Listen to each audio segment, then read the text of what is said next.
तो सबको पता है क्या फिनोमिनल घटना घटी है। पुनीत जाता है बिग बॉस में सिर्फ एक दिन के लिए और पूरे सीजन का सबसे इंटरेस्टिंग एपिसोड दे जाता है। पहले तो पुनीत का बिग बॉस में जाना अपने आप में ही एक काफी इंटरेस्टिंग इवेंट था, क्योंकि वो एक तरीके का क्लैश था जहाँ पे दो दुनिया मिलती है आकर। एक तरफ elite TV star Bollywood star और एक तरफ पुनीत जो कि पता नहीं कितने वियर्ड काम करके सोशल लैडर में ऊपर आया, विच लेड टू कलेश जो कि बिग बॉस की जनता देखना चाहती थी। पर पूरे घर की फाड़ के रखी थी उसने। वॉट एवर इट इज, हम सब परेशान थे उस एक बंदे। पूरा घर एक तरफ और पुनीत अकेला एक तरफ। उसके लड़ने के मेथड्स ही बाकियों से काफी डिफरेंट थे। इतना ज्यादा आउट ऑफ नॉर्म बिहेवियर था उसका कि एलीट एक्ट्रेस ने लड़ने से पहले ही हार मान ली और वजह दी that we are higher than this. उसे इग्नोर करना शुरू कर दिया। लेकिन हुआ क्या, उसे पहले ही दिन बाहर निकाल दिया गया, जो कि काफी अजीब बात लगी सबको।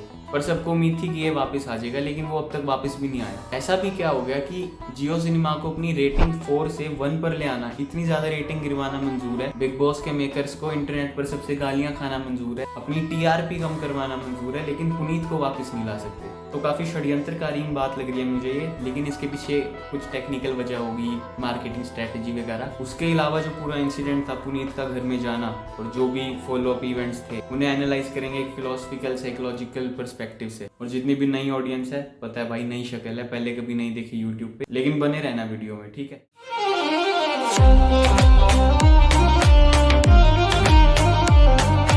अगर एक बारी ध्यान से देखा जाए तो लड़ाई की शुरुआत पुनीत ने नहीं करी थी।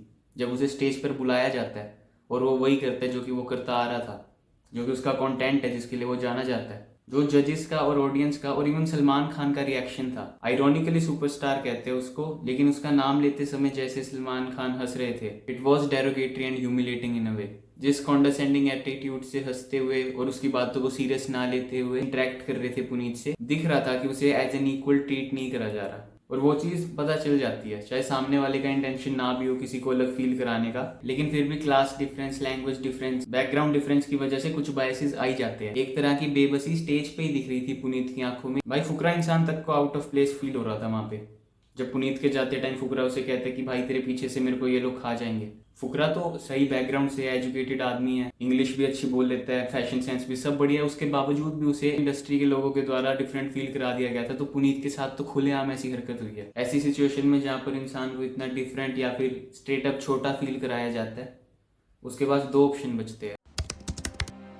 या तो वो बिल्कुल ही शांत होकर बैठ जाए, बिल्कुल ही चुप, कोई इंटरेक्ट नहीं करना, कुछ नहीं करना, ये सिग्नल करते हुए कि मैं आपके लिए थ्रेट नहीं हूँ, मैं आपको नहीं काट रहा, आप मुझे मत काटना, जो कि काफी कंटेस्टेंट्स करते हैं इनिशियली। बिल्कुल ही शांत होकर चुपचाप बैठ जाना, घर में बिल्कुल गुम ही हो जाना। दूसरा होता है जो इमोशनल कनंड्रम तुम फील कर रहे हो, जैसा अभी पुनीत के साथ हुआ, उसमें अपनी मेंटल स्टेबिलिटी लूज करके बिल्कुल ही हथियार उठा लेना, पागल हो जाना, पागल वाली हरकतें करना, चिल्लाना, टोटल रेबेलियस नेचर दिखाना, जो कि सरप्राइजिंगली पुनीत ने करा, which led to the fight जो मैं बता रहा था। पूरा घर एक तरफ और पुनीत अकेला एक तरफ, किसी की भी बात नहीं मानी उसने, टोटल रेबेलियस नेचर दिखाया, खासकर कि तब जब बिग बॉस ने ही उसे डांट मार दी, विच वॉज लाइक द चिंगारी जिसका कि पुनीत इंतजार कर ही रहा था, which led to that outburst. और पुनीत का लड़ने का तरीका तो हम जानते ही है, इतना वाइल्ड था वो कि पूरे एपिसोड में आई थिंक 80% टाइम तो कैमरा पुनीत पे ही रहा है और किसी को आने ही नहीं दिया सामने। एनर्जी वैसे भी नहीं है यार, कल थके हुए हैं, नींद ठीक से हुई, नींद ठीक से नहीं हुई है, ऊपर से ये सारे तमाशे। अब एक बार अपनी सोशल कॉन्शियसनेस को वापस लाते हैं। अब तक हमने देखे हैं दो तरीके लड़ने के, एक जो एलीट लोगों का तरीका था, सभ्य लोगों का तरीका, जिसमें कि सामने वाले को इग्नोर करा जाता है, उसकी कमियां लॉजिकली निकाली जाती है, लॉजिकली बताया जाता है कि कैसे सामने वाला इंसान गलत है या घटिया है। सारी इमोशनली मैनिपुलेटिव टेक्निक्स आ जाती है उसमें, और काफी सटल होती है ये चीजें, जैसे कि सिंपली 3 बंदे बात कर रहे हैं और 2 का आई कॉन्टेक्ट है, तीसरे से कोई आई कॉन्टेक्ट ही नहीं बना रहा। इतनी छोटी बात अलग ही हिट कर जाती है, क्योंकि एक तरीके का डिस्क्रिमिनेशन हो रहा है ना, सटल डिस्क्रिमिनेशन। वहाँ पे पर्टिकुलर इंसान के आते ही टोन में डिफरेंस आ जाना, लाउड और एनर्जेटिक टोन से थोड़ी स्लो टोन हो जाना, इतनी सटल चीजें होती है। इस करके जब इन सभ्य हथियारों से किसी पर वार होता है उस पर कोई कंप्लेंट करने का तरीका तक भी नहीं बचता कि क्या क्या शिकायत लगाएगा वो जाके कि मेरे को देख के वो हंस रहा था, मेरे से आई कांटेक्ट नहीं बनाया उसने। शिकायत कर नहीं सकता, कोई एक्शन ले नहीं सकता इसके खिलाफ, क्योंकि सामने वाले ने ना कोई अपशब्द बोला है, ना अपनी टोन ऊंची करी है, लेकिन उसके बावजूद भी इफेक्ट ऐसा है उन बातों का कि एकदम दिल को तोड़ के चला गया। और जब कोई इंसान रिटेलिएट करते जैसे कि पुनीत ने करा, तो फिर समझ नहीं आता कि ये ऐसा बिहेवियर क्यों दिखा रहा है, क्यों बेवजह पागल हो रहा है। और सबसे खतरनाक बात इस तरीके की है कि ये मॉडर्न तरीका है, ये एक्सेप्टेबल है आज के मॉडर्निज्म में भी, वोक लोगों में भी ये चीज एक्सेप्टेबल है। सोचो इंसान को बहुत बुरा लगे लेकिन उसको अपनी प्रॉब्लम आर्टिकुलेट नहीं करनी आ रही कि उसके साथ ऐसा कर क्या दिया कि उसे इतना बुरा लग रहा है। इसलिए फिर लोग अजीब अजीब कॉम्प्लेक्स से शब्द आते हैं आजकल सुनने में कि इम्पोस्टर फील हो रहा है, आउट ऑफ प्लेस फील हो रहा है, आई कांट फिट इन, यहाँ के लोग अलग है, ऐसी ऐसी बातें सुनने में आती है। और दूसरा था पुनीत का तरीका जिसमें कि बॉडी शेमिंग आ जाती है, चिल्ला के बोलना आ जाता है। अब इन दोनों टाइप की बेइज्जती को ढंग से समझने के लिए ये क्लिप देखो। क्योंकि ना एक टाइम होता था आज से बहुत साल पहले जब लोग बदतमीज अगर होते थे ना तो उनको मजा आता था। स्ट्रेट अप बदतमीजी होती थी, ऑनेस्ट बदतमीजी होती थी। आज की डेट में ना अगर आपको किसी के साथ बदतमीजी करनी है, आपको पहले मॉरल हाई ग्राउंड लेना पड़ेगा। तो मुझे सही में लगता है कि जो मॉरल हाई ग्राउंड लेना होता है और ये सब कुछ जो करना होता है ना, उसके पीछे एक लेवल ऑफ टोन ऑफ कि मेरे को बदतमीजी करनी है, चेंज हो गया पूरा सिनेरियो। अब अगर आपको किसी के साथ में कॉन्फ्रंटेशन करनी, you need to have a moral high ground to justify it. This is why falana is wrong. 3 reasons why. Reasons why this is this, this is that. कोई अब आगे खुल के गाली नहीं दे रहा। पहले किसी बंदे को पूरा ये बताना पड़ेगा why he is the most evil person, है ना, कि तुम कितने नीच हो, तुम्हें कुछ नहीं पता, तुम ऐसे हो, तुम वैसे हो और तुम ये बोल रहे हो। But it's such a weak way to do it. ना, it's not a, it's, I think it's more evil. It is more evil. किसी की बॉडी पे कमेंट नहीं करना चाहिए, वो बहुत पर्सनल चीज होती है, समझ में आता है, लेकिन कैरेक्टर तो बॉडी से भी ज्यादा पर्सनल है। उस पर कमेंट करना कैसे जस्टिफाइड है? किसी को स्ट्रेट अप मिसोजिनिस्ट कहते हैं, बेकार बंदा कहते हैं, डिल्यूशनल नार्सिस्ट। ये तो आदमी ही ऐसा है, इसकी रूह में ही ये गंदगी बसती है। पता नहीं क्या क्या बोल रहे लोग, कहते हैं वाइब खराब है। वाइब ही खराब है, कुछ समझ नहीं आ रहा क्या गलती निकाले तो बोल दो इसकी वाइब खराब है। इसके साथ सेफ नहीं फील होता। ये बोलने की देर है और सामने वाला डिस्ट्रॉय हो गया बिना कोई गलती करे। जैसे कोई इंसान अपनी बॉडी चेंज नहीं कर सकता, वाइब भी कोई कैसे चेंज कर सकता है? लेकिन अगर एक बार बोल दिया तो फिर आसपास के सारे लोगों में ये बात फैल गई कि ये इंसान खराब है, बस पता नहीं क्यों। ये होता है वाइब बेकार का मतलब, ये खराब है पता नहीं क्यों। जैसा कि उस क्लिप में अर्पित बाला ने कहा कि इंसान ने घूम फिर के करनी बेइज्जती है। बस पहले डायरेक्टली कर देते थे किसी की बॉडी पे कमेंट करके, अब पूरा एनालाइज करना पड़ता है, कमियां निकालनी पड़ती है, उसकी साइकोलॉजिकल टेंडेंसीज पे कमेंट करना पड़ता है। और उसमें भी कोई रियल या नोवल बात नहीं हो रही है, कोई इंटेलिजेंस नहीं है उस कमेंट में भी, बायसेस और लैक ऑफ डाटा से ही निकल रही है वो जजमेंट भी सामने वाले के बारे में। एक इंसान को आप एक लिमिटेड टाइम के लिए मिलते हैं और उस लिमिटेड टाइम के जो उसके एक्शन होते हैं उस पर आप उसको जज करते हैं। उसका जीवन इतना बड़ा होता है कि इंसान का जीवन एक वो तो इंसान ही खराब, वो इंसान तो बहुत तरह का है यार। वो खराब भी है, अच्छा भी है, वो किसी का बच्चा भी है, वो किसी का बाप भी, वो सब है, वो सब लोग सब होते। किसी की परवरिश पे बोल दिया तेरी गलती नहीं है, तेरे माँ बाप ने ही तेरे को ऐसे पाला है, तेरे को एनवायरनमेंट ही बचपन में ऐसा मिला है। सब वाना भी साइकोलॉजिस्ट हो रखे हैं। और ये मॉडर्न तरीका लड़ने का स्कूल में टीचर्स के द्वारा भी यूज करा जाता है। देखना कभी, तुम्हें याद नहीं तुम्हारे कौन से दोस्त ने तुम्हें बचपन में मोटा बोला था या फिर तुम्हारी बेइज्जती करी थी बॉडी के लेवल पे। किसी टीचर ने कभी बोला होगा कि तुम्हारे पेरेंट्स ने तुम्हें ढंग से नहीं पढ़ाया, तुम जिंदगी में कुछ नहीं कर पाओगे, तुम हो ही ऐसे। वो चीज़ बच्चों को बड़े होने तक के बाद भी याद रहती है और वो चीज़ अलाउड है। बॉडी शेमिंग को इतना डीमोनाइज करके जो तुम उसकी रिप्लेसमेंट लाई हो, ये है तुम्हारी रिप्लेसमेंट। ये ब्रूटल तरीका। माँ बाप पे जाती है बदतमीज टीचर, 1 नंबर बदतमीज। माँ बाप पे बोलने का हक किसने दिया इस टीचर को? बैठ जाइए। नहीं बैठता। तो भाई पता नहीं, कोई दुनिया में कोई कुछ बोले, पूरी दुनिया से अकेले लड़ने की हिम्मत है, पर कोई माँ बाप के बारे में बोलता है ना, बोल रहा है ना कि दिल टूट जाता है। वोकिज्म ने बॉडी शेमिंग को बड़ा डीमोनाइज करा है कि एक बारी को किसी को थप्पड़ मारना तक भी ठीक है, लेकिन बॉडी शेम करना तो ओहो बहुत ही ज्यादा ही गलत पाप कर दिया किसी ने। मेरे को पर्सनली लगता है कि बॉडी शेमिंग इंसल्ट करने का सबसे प्राइमल और सॉफ्ट तरीका है, क्योंकि ये जो नया तरीका इवॉल्व हुआ है रिसर्च करके किसी को एनालिटिकली बताना कि वो कितना गलत आदमी है, इट इज वर्स। ऑल्सो ये दिखाता है मॉडर्निज्म का ऑब्सेशन एक्सटर्नल ब्यूटी से, कि एक्सटर्नल फिजिकल बॉडी पे कमेंट करना इतना ज्यादा बुरा माना जा रहा है, लेकिन जो रियल चीज है, जो सॉफ्ट चीज है मेंटल लेवल पे, कैरेक्टर के लेवल पे, उसको चाहे जितना ही तोड़ दो वो अलाउड है। खैर ये तो अलग ही टेंजेंट पे चले गए, थोड़े सीरियस वाले। मैंने पहले ही कहा था ये बाकी बिग बॉस के अराउंड जो वीडियो बने उनके जैसा नहीं होगा, थोड़ा अलग होने वाला है वीडियो।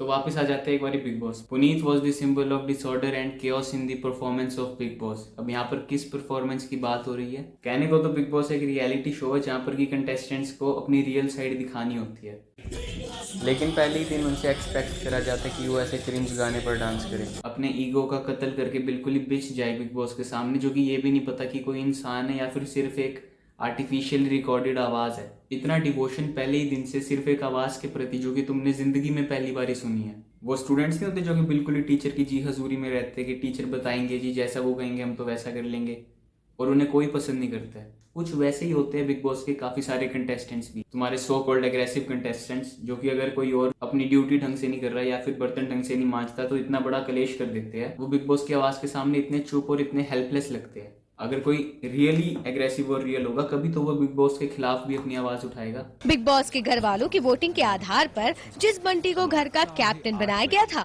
उसने पहले ही दिन बिग बॉस पर कर दी गालियों की बौछार। कुछ वैसा ही करा पुनीत ने। तुम टीआरपी के लिए लाए और निकाल दो, कोई फर्क नहीं पड़ता। तुम्हें रखना है रखो, नहीं रखना मत रखो। टीआरपी तुम लोगों को मिल रही है, मुझे नहीं मिल रही है। कि पुनीत ने बिग बॉस की आवाज को एक डिवोशनल आकाशवाणी की तरह नहीं, एक इंसान की तरह ही ट्रीट करा। और पहले भी इतने सारे कंटेस्टेंट्स आए हैं जो कि कहने को तो बहुत ईगोइस्टिक और रियल थे, लेकिन बिग बॉस में रहने के लिए वो कुछ भी करने को तैयार थे और निकलते टाइम इतना रोए हैं। वहीं पर एक हम्बल फाइनेंशियल बैकग्राउंड से पुनीत आता है, जिसे सच में पैसे की जरूरत है, जिसके लिए बिग बॉस सबसे बड़ी अपॉर्चुनिटी है, लेकिन वो एक सेकंड में छोड़ के चले जाते हैं और ये बड़े बड़े सेलिब्रिटीज नहीं छोड़ पाते। ये परफॉर्मेंस, इसकी बात हो रही है, और यही थी पुनीत की सबसे बड़ी गलती।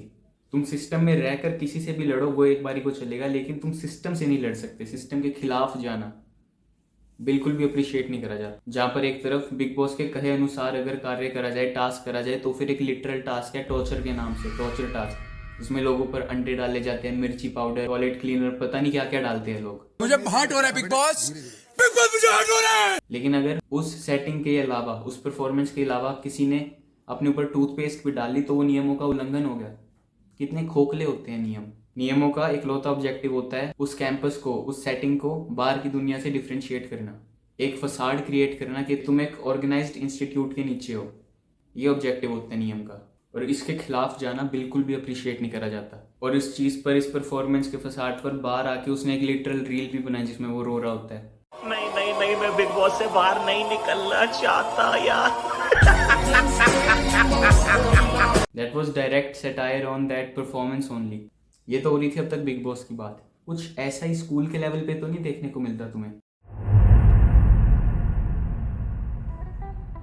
स्कूल के जो नियम होते हैं, असेंबली में आना है, स्टैंडर्डीज बोलने पर एक तरीके से खड़ा होना है, नाखून कटे हुए होने चाहिए, यूनिफॉर्म, उन सब का क्या ऑब्जेक्टिव है? सिर्फ एक ये फसाड क्रिएट करना कि तुम एक प्रोफेशनल सेटिंग के अंडर हो। कोई वर्चुअस रीजन नहीं है उसके पीछे कि तुम्हें एक अच्छा इंसान बनाना है, डिसिप्लिन सिखाना है। टीचर्स के सामने इतनी बार बच्चे गाली दे देते हैं, टीचर इग्नोर करते हैं कि भाई हम भी देते हैं, ये भी दे देते हैं, क्या करें भाई जी, ऐसा ही है, ऐसा ही चलता है, क्या करें। स्कूल के बाद तुम चाहे दारू पियो, सिगरेट पियो, गालियाँ दो, टीचर को कोई फर्क नहीं पड़ता, लेकिन जब तुम स्कूल के अंदर हो तुम्हारे नाखून तक कटे होने चाहिए। और कॉलेज स्टूडेंट्स का तो ये लिटरल मीम है ना कि उन्हें कितना रुलाते हैं अटेंडेंस के लिए। एग्जाम में एक बारी फेल हो जो चलेगा, पढ़ाई ना करो चलेगा, लेकिन अटेंडेंस पूरी होनी चाहिए।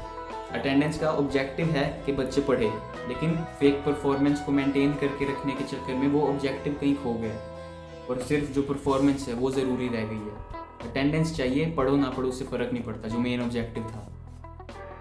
ये तो हो गई स्कूल कॉलेज की बात। अब एक लेवल और आगे जाते हैं। कहीं कुछ ऐसा ही डेमोक्रेसी, मोनार्की, सोसाइटी के लेवल पे तो नहीं हो रहा? जो पूरी दुनिया जिस ऑर्डर से चल रही है, गवर्नमेंट, लेजिस्लेटिव, जुडिशरी, सब कुछ एक परफॉर्मेंस और एक फसाड ही तो नहीं है? अब वीडियो थोड़ा इंटेंस होने वाला है। काफका की एक राइटिंग थी द ट्रायल करके, उसमें यही बात हुई है। उसमें जो प्रोटैगनिस्ट है उसके घर पे एक दिन रैंडमली पुलिस आती है और उसे अरेस्ट करके ले जाती है, और थ्रू आउट द बुक वो बस ये जानने की कोशिश करता है कि उसे किस जुर्म में अरेस्ट करा गया। एंड गेस व्हाट, उसे एंड तक पता नहीं चलता कि उसकी गलती क्या थी। ये बताता है कैसे performance, rules and regulation, complex system से भरी हुई दुनिया में ह्यूमननेस और ह्यूमैनिटी कहीं दब के रह जाती है। कैसे सिस्टम अपनी आइडेंटिटी, अपने एग्जिस्टेंस के फसाड को बेसिक ह्यूमन राइट से ज़्यादा महत्व देता है। How eventually system becomes to value its existence more than human existence। कैसे जो प्रोफेशनलिज्म की दुनिया बनाई गई थी फॉर स्मूथ फंक्शनिंग, सबको इक्वली ट्रीट करने के लिए, वो सिस्टमैटिक बनते बनते रोबोटिक बन गई। लोग सिस्टम में काम करते हुए उसे सर्व करते हुए अपने ही लोगों के दुख के प्रति अनएम्पैथेटिक हो जाते हैं। This element of inhumanness in professionalism which is inevitable. और इसे रियल वर्ल्ड में समझने तो फिर जाके देख लो इंश्योरेंस कंपनीज के ऑफिस में, कैसे वहाँ पे लोग लड़ रहे होते हैं ये प्रूव करने के लिए कि उनका दुख असली है। एक बारी को ये कागज, पॉलिसीज और साइन का फसाड हटा के देखे ना इस प्रोफेशनलिज्म का मुखौटा उठा के ह्यूमन टू ह्यूमन लेवल पे, तो कोई बच्चा भी पहचान जाएगा कि हाँ ये विक्टिम है, इसे मिलना चाहिए इंश्योरेंस, इसे मिलना चाहिए जो भी सरकार ने तय करा है कि पीड़ित के परिवार को मिलेगा। और इंडिया में तो इतना देखने को मिलता है जहाँ पर कि कोई इंसान लड़ रहा है सारी जिंदगी ये प्रूव करने के लिए कि मैं जिंदा हूँ। गलत डेथ सर्टिफिकेट बन गया था 4 साल पहले, दे दो मुझे पेंशन। वो आदमी ये प्रूव नहीं कर पा रहा कि वो जिंदा है। ऐसे उलझ जाती है चीजें सिस्टमैटिक लॉ एंड ऑर्डर के परफॉर्मेंस में, जो कि इनिशियली बनाई तो गई थी ह्यूमन के फायदे के लिए कि भाई सबको इक्वली ट्रीट करना है, रूल्स के हिसाब से चलना है। जहाँ से ये कॉन्सेप्ट भी आया अंधा कानून, कानून अंधा होता है, उसे दिखता नहीं है, वो सबको इक्वली ट्रीट करता है। वो अंधा होते होते इतना अंधा हो गया कि वो इंसानी जज्बातों से ज्यादा कागजों को अहमियत देने लगा। तो क्या परफॉर्मेंस पूरी तरह से गलत चीज है? अगर ये इतनी गलत होती तो ये एग्जिस्ट ना कर रही होती। हमें कहीं ना कहीं पसंद है ये परफॉर्मेंस, ये पूरा ऑर्डर का फसाड जो कि हमें सेंस ऑफ सिक्योरिटी देता है। ये जो सेल्समैन होते हैं जो कि चाहे तुमसे उम्र में 1-2 साल बड़े ही क्यों ना हो, लेकिन फिर भी सर बोल के बात करते हैं। भाई जिंदगी में पहली बार किसी ने मुझे सर बोला है। सबको पता है कि ये ऐसा इसलिए कर रही है क्योंकि इन्होंने अपना प्रोडक्ट बेचना है। अरे सिंपल ये देखो, ये जो वर्क प्लेस और ऑफिस में इंग्लिश बोलने का रिवाज है, फिर चाहे वहाँ पे काम करने वाले सारे वर्नैकुलर लैंग्वेज में ज़्यादा अच्छी प्रोफिशिएंसी रखते हो, फिर भी चाहे उनके सामने कभी कोई ऐसा कस्टमर आ जाए जो कि इंग्लिश में इतना कंफर्टेबल भी नहीं है, लेकिन फिर भी उसके सामने इंग्लिश में ही बात करी जाती है ताकि ऐसा लगे कि हम प्रोफेशनल है। क्या बात है सर, क्या बात है सर, क्या बात है, ये बात है। लेकिन एक बार सोचो अगर वो ऐसा ना करे तो उन्हें पहला क्रिटिसिज्म देने वाले हम ही होंगे, हम कस्टमर ही, क्योंकि ये परफॉर्मेंस ही ऐसा यूनिट बन चुकी है। कोई इंस्टीट्यूट कितना अच्छा है इस चीज़ की। हाँ बाकी लोगों को सफ़र कर रहे हैं तो जो कि सिस्टम के विक्टिम है, कम से कम हम तो नहीं है, हमारे कागज पूरे हैं। कागज़ों की दुनिया बन के रह जाएगी, इंसान तो खो ही जाएगा इसमें, सिर्फ रोबोट्स रह जाएंगे काम करते हुए, जो कि देखना आने वाले टाइम में होने भी वाला है। जो पूरा डर है कि एआई हमारी जॉब्स रिप्लेस कर देगा। तुम्हारी जॉब्स थी क्यों इतनी रोबोटिक? अगर रोबोट्स आके कल को इंसानों को रिप्लेस कर सकते हैं तो ये इस बात की पैमाइश नहीं है कि इंसान रोबोटिक जीवन जी रहा है। रोबोट जैसा ही उसका प्रोफेशन है, उसका काम है, उसके बोलने चालने का तरीका है, तभी तो रिप्लेस कर पा रहा है। इसी इतनी बड़ी प्रॉब्लम का वो मैनिफेस्टेशन था जो पुनीत ने बिग बॉस के फसाड और ऑर्डर के खिलाफ अपनी आवाज़ उठाई थी, which I call the Puneet effect. अरे तेरे कहने से चुप होऊंगा क्या मैं? ये कोई शक नहीं, करी चेक नहीं, बीबा जट दिया चले सरदारी, लगे चेक नहीं, बड़े चेक नहीं, प्यारी नाल लाई बैठा यारी। ये कोई शक नहीं, करी चेक नहीं, बीबा जट दिया चले सरदारी, लगे चेक नहीं, बड़े चेक नहीं, प्यारी नाल लाई